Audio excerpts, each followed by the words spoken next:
रात का समय था। गुड़िया अपनी मम्मा के साथ अपने घर में लेटी हुई थी। मम्मा, क्या परियों का देश सच में होता है? हाँ गुड़िया बेटी, जैसे हम पक्षी अपनी दुनिया में रहते हैं, ऐसे ही परियां भी अपने देश में रहती हैं। कुछ परियां फूलों में रहती हैं, कुछ बादलों में और कुछ वीराने में। मम्मा, मेरा परियों से मिलने को बहुत दिल करता है। काश मैं भी एक छोटी सी परी होती। मेरे भी पंख परियों की तरह होते, सफ़ेद, और मेरे पास उनकी तरह एक जादुई छड़ी होती। अपनी मम्मा से बातें करते करते गुड़िया सो जाती है। दूसरे दिन गुड़िया को अपनी मम्मा के साथ उड़ना सीखने जाना था। गुड़िया की मम्मा गुड़िया को बड़े पेड़ के पास ले जाती है। जग्गू बेटा, वो देखो, गुड़िया भी उड़ना सीखने आई है। तुमने गुड़िया से पहले उड़ना सीखना है और मेरा नाम रोशन करना है। मम्मा देखना, मैं गुड़िया से ज़्यादा तेज उड़ूंगा और अच्छे से उड़ना सीखूंगा। गुड़िया भी अपनी पहली उड़ान लेती है और जग्गू भी। गुड़िया और जग्गू दोनों एक दूसरे से आगे बढ़ना चाहते थे। गुड़िया, गुड़िया बेटी, ज़्यादा दूर मत जाओ, वापिस आ जाओ। मगर गुड़िया आगे जाने के बजाय ऊपर से ऊपर होती जाती है और वो उड़ती हुई बादलों तक पहुंच जाती है। मम्मा मम्मा, गुड़िया तो बादलों में चली गई है, वो कभी वापस नहीं आएगी। जग्गू बेटा, मेरी गुड़िया कहाँ है? वो लौट कर नहीं आई। जग्गू कहता है कि तुम्हारी गुड़िया कुछ ज्यादा ही ऊंचाई में चली गई है और वो बादलों से भी ऊपर चली गई है। ये सुनकर मम्मा चिड़िया रोने लग जाती है। गुड़िया मेरी बेटी, ये क्या हुआ? पहले ही दिन आप मुझसे बिछड़ गई। मेरी बेटी वापिस आ जाओ, मैं मर जाऊंगी तुम्हारे बिना। चिड़िया, अब तो तेरी बेटी कभी भी जिंदा नहीं बचेगी, वो मर जाएगी, क्योंकि आज तक बादलों में जाने वाला पक्षी लौटकर जिंदा वापस नहीं आया। गौरी अपने बेटे जग्गू को लेकर घर चली जाती है और माँ चिड़िया वहाँ बैठकर रोती रहती है। ये मैं कहाँ आ गई हूँ? ये धुआं ही धुआं, शायद ये तो बादल है। गुड़िया खुद से ऐसे बातें करती है। फिर उसे अपनी मम्मा की याद आती है और वो एक बादल पर बैठे बैठे रोने लगती है। मम्मा, मम्मा, मेरे पास आ जाओ, मुझे डर लग रहा है। छोटी चिड़िया, तुम इतनी ऊंचाई पर क्यों आई? अब यहाँ से लौट कर जाना बहुत मुश्किल है। हाँ, मगर मुझे एक ऐसी दुनिया का पता है जहाँ परियां रहती हैं। मैं तुम्हें परियों के देश में पहुँचा देता हूँ। शायद वो परियां तुम्हारी मदद कर दें। बादल अंकल, आप मुझे परियों के देश में ही ले जाएं। वहाँ ज़रूर कोई मेरी मदद करेगा। फिर वो बादल हवाओं में उड़ता हुआ गुड़िया को परियों के देश में ले जाता है। अब मुझे वापस जाना होगा, क्योंकि मैं यहाँ ज़्यादा देर तक नहीं रह सकता। फिर वो बादल वहाँ से वापस चला जाता है। यहाँ तो कोई परी नहीं है, यहाँ तो मैं अकेली हूँ। हर तरफ फल ही फल और फूल ही फूल थे। गुड़िया को भूख लगी हुई थी। गुड़िया सामने वाले पेड़ से एक मीठा फल तोड़कर खाने लगती है। थोड़ी देर बाद वहाँ एक छोटी सी परी आ जाती है। चिड़िया, तुम चिड़िया हो? हाँ, मैं किसी को देख रही थी, माफ़ करना, मैंने पूछे बिना यहाँ से फल खा लिया। मैंने पहली बार किसी को यहाँ देखा है। चिड़िया, आप यहाँ कैसे आई हो? गुड़िया छोटी परी को सारी बात बताती है। और वह बादल मुझे यहाँ छोड़कर चला गया। प्लीज मेरी मदद करें, मुझे किसी तरह मेरे घर पहुँचा दें। मेरी मम्मा मेरा इंतज़ार कर रही होंगी। मैं तो बहुत छोटी हूँ, मैंने भी आज पहली बार ही उड़ना सीखा है। आप मेरे साथ मेरे घर आइए, मम्मा बताएंगी कि अब हमें क्या करना होगा। फिर गुड़िया छोटी परी के साथ उसके घर चली जाती है। आप बहुत सुंदर हो छोटी चिड़िया। आंटी परी, मुझे मेरे घर वापस जाना है। मुझे मम्मा की चिंता हो रही है, मम्मा परेशान होंगी। बेटी चिड़िया, हम अपने देश से दूसरे देश में नहीं जाती, मगर मैं किसी तरह आपको आपके घर तक ज़रूर पहुंचाऊंगी। सारी रात गुड़िया छोटी परी से बैठी बातें करती रहती है। क्या आपको कभी आपकी मम्मा से मार पड़ी है? हाँ, एक बार मुझे मार पड़ी थी। जब मैंने घोंसले में सूसू कर दिया था। ये सुनकर छोटी परी हंसने लग जाती है। मुझे भी इसी बात पर एक बार बहुत मार पड़ी थी। प्यारे दोस्तों, रानो चिड़िया की ऐसी कहानियाँ सुनने के लिए YouTube सर्च बार में रानो चिड़िया की कहानी लिखें या फिर ये बटन दबाकर बोलकर कहें रानो चिड़िया की कहानी। दूसरे दिन गौरी कव्वी सुबह सवेरे ही चिड़िया के पास जाती है। चिड़िया चिड़िया, अपना दिल संभाल लो, मैं तुम्हें एक बहुत बुरी खबर सुनाने वाली हूँ। गौरी, क्या हुआ? सब ठीक तो है? मैं पहाड़ों पर गई थी, वहाँ तुम्हारी बेटी के टूटे हुए पंख पड़े हुए थे। शायद तुम्हारी बेटी वहाँ गिर गई होगी और मर गई होगी। नहीं, मेरी बेटी के साथ ऐसा नहीं हो सकता। चिड़िया, अगर मेरा विश्वास नहीं तो जाकर देख लो। रोती हुई चिड़िया पहाड़ों की तरफ चली जाती है और गौरी कव्वी चिड़िया के घर में पड़ा हुआ सारा दाना चुराकर वहाँ से भाग जाती है। कालू जी, मैंने चिड़िया को झूठ बोलकर पहाड़ों पर भेज दिया और उसका सारा दाना चुरा लाई हूँ। गौरी, वो चिड़िया पहले ही बहुत दुखी है। माँ चिड़िया पहाड़ों पर जाकर रोती रहती है। छोटी परी बेटी, आप गुड़िया के साथ जाओ और ये फूल अपने साथ लेती जाओ। ये फूल आपको दिशा बताता जाएगा। गुड़िया खुश हो जाती है और अपनी दोस्त छोटी परी के साथ वहाँ से निकलती है। थोड़ी दूर जाकर छोटी परी और गुड़िया एक जगह बैठ जाती हैं। मेरे प्यारे फूल, हमें रास्ता बता दो, हमें किस दिशा में जाना है? यहाँ से सीधा जाओ और जिस जगह ये बड़ा नारियल का पेड़ हो वहाँ से सागर की तरफ बढ़ जाना। दोनों सहेलियाँ फिर से उड़ती हैं।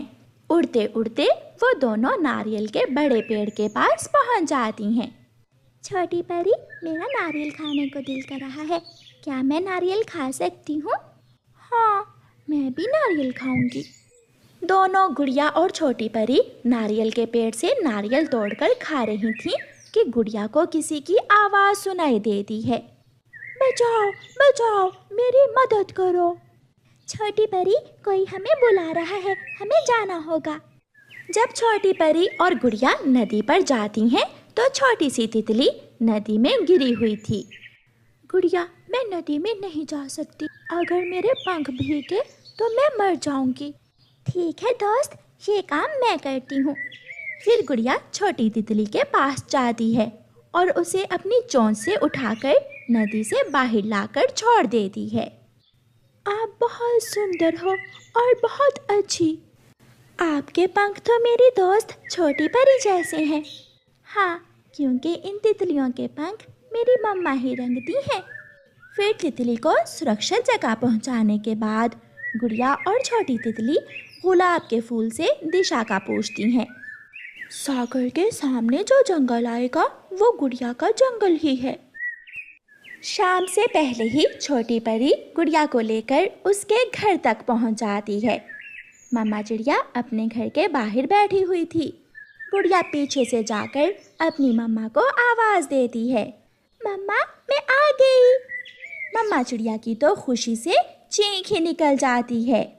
गुड़िया, गुड़िया मेरी बेटी, मुझे विश्वास था कि मेरी बेटी ज़रूर लौट कर आएगी। फिर छोटी परी गुड़िया का घर देखती है और गुड़िया की मम्मा उन दोनों को मीठा लाल शरबत बनाकर पिलाती है। ऐसे गुड़िया सुरक्षित घर पहुंच जाती है।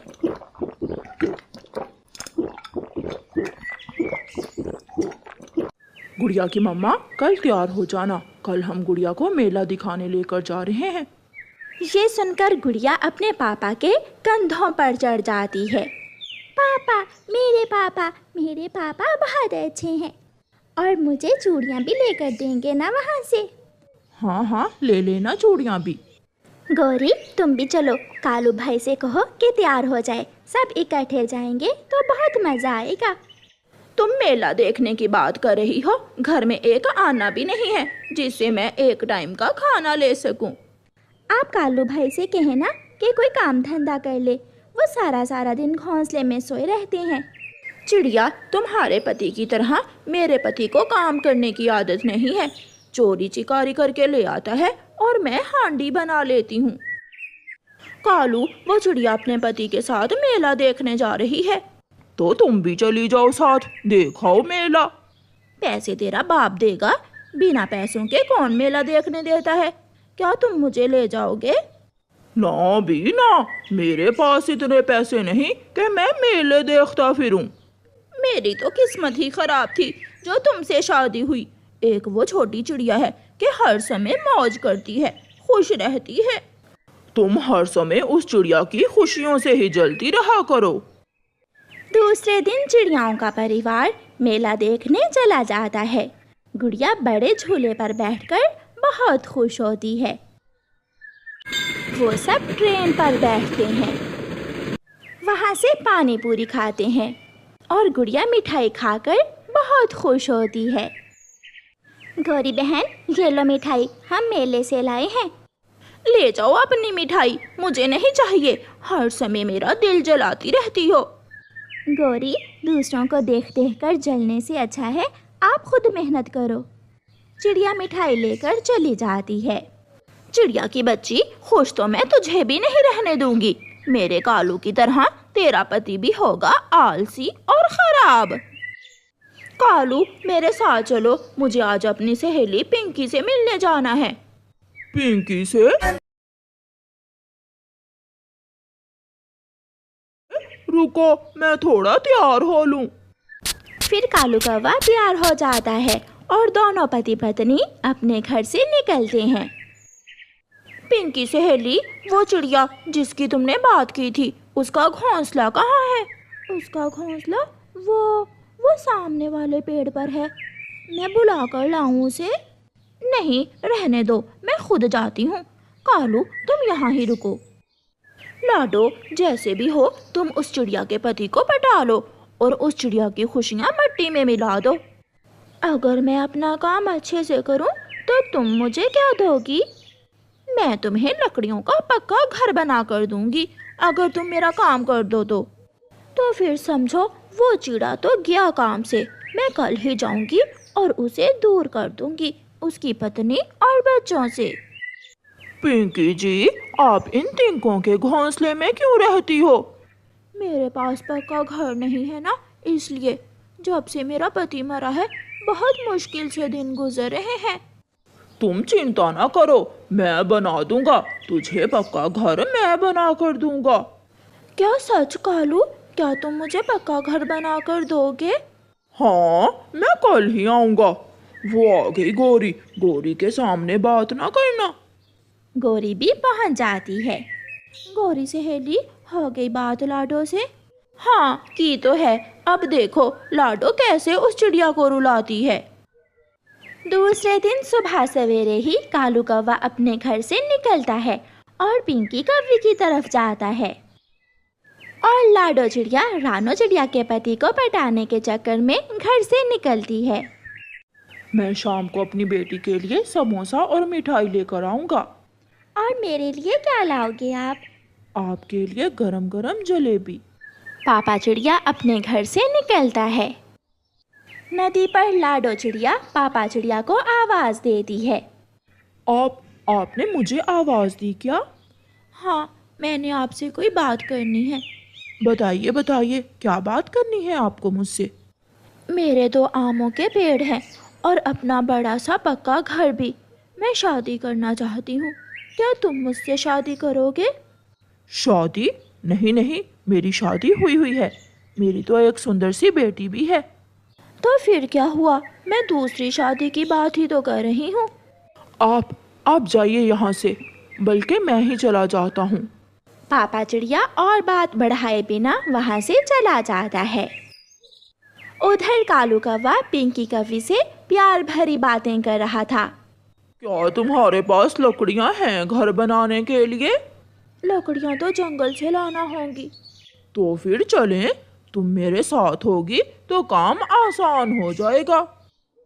कालू कौवा पिंकी कौवी को साथ लेकर जंगल से लकड़ियाँ लेने चला जाता है। तुम यहाँ आराम से बैठ जाओ और मैं काटता हूँ लकड़ियाँ। कालू कौवा कुल्हाड़े से लकड़ियाँ काटने लगता है। और फिर थोड़ी दूर एक पेड़ पर उसे एक पका हुआ आम नजर आता है। कालू कौवा वो आम तोड़ता है और पिंकी को देता है। मीठा आम आपके लिए।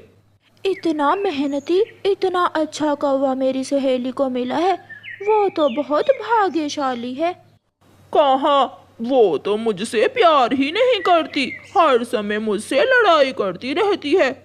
पिंकी, अगर तुम चाहो तो हम दोनों एक साथ रह सकते हैं।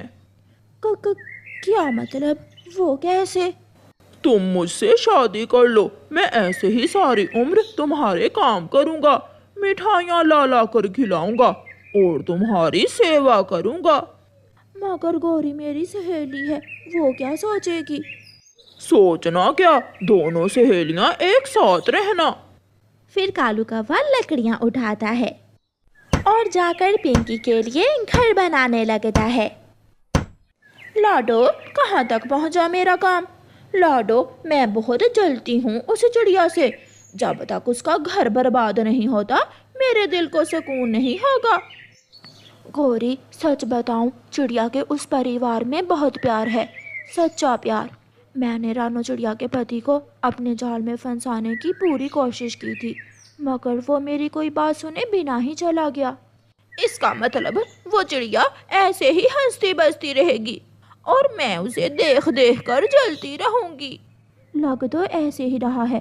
अच्छा, तुम्हारा पति आज पिंकी के पास क्या कर रहा है? कालू पिंकी के पास है?